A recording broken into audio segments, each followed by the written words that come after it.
నమస్తే అందరికీ. నా పేరు డాక్టర్ సువర్ణ, పల్మనాలజీ, జాయింట్ చెస్ట్కి సంగారెడ్డి. ఈరోజు నవంబర్ 19 వరల్డ్ సిఓపిడి డే. అందుకు సిఓపిడి గురించి కొన్ని జాగ్రత్తలు చెప్తాను.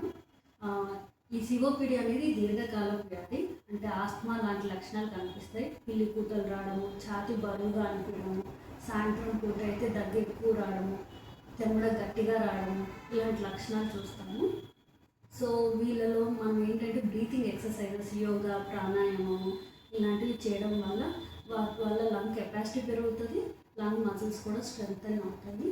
అండ్ వీళ్ళలో ఏంటంటే ఎవరైనా డాక్టర్స్ ఇన్హేలర్ కానీ రోటా క్యాప్స్ కానీ ప్రిస్క్రైబ్ చేస్తే కనుక అది కంటిన్యూ చేయండి అండ్ రెగ్యులర్ డాక్టర్తో ఫాలోఅప్లో ఉండండి.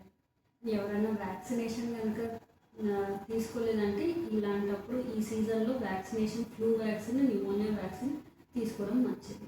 అండ్ స్మోకింగ్ ఎవరైనా చేస్తే కనుక అవాయిడ్ చేయండి స్మోకింగ్. అండ్ ఈ డస్ట్ పొల్యూషన్కి ఇంకా చల్ల గాలికి తీసుకోవాల్సిన జాగ్రత్తలు తీసుకోవాలి. మాస్క్ కూడా వాడితే మంచిది. దానివల్ల హాస్పిటలైజేషన్, రికరెంట్గా లంగ్ ఇన్ఫెక్షన్స్ అన్నీ తగ్గుతాయి.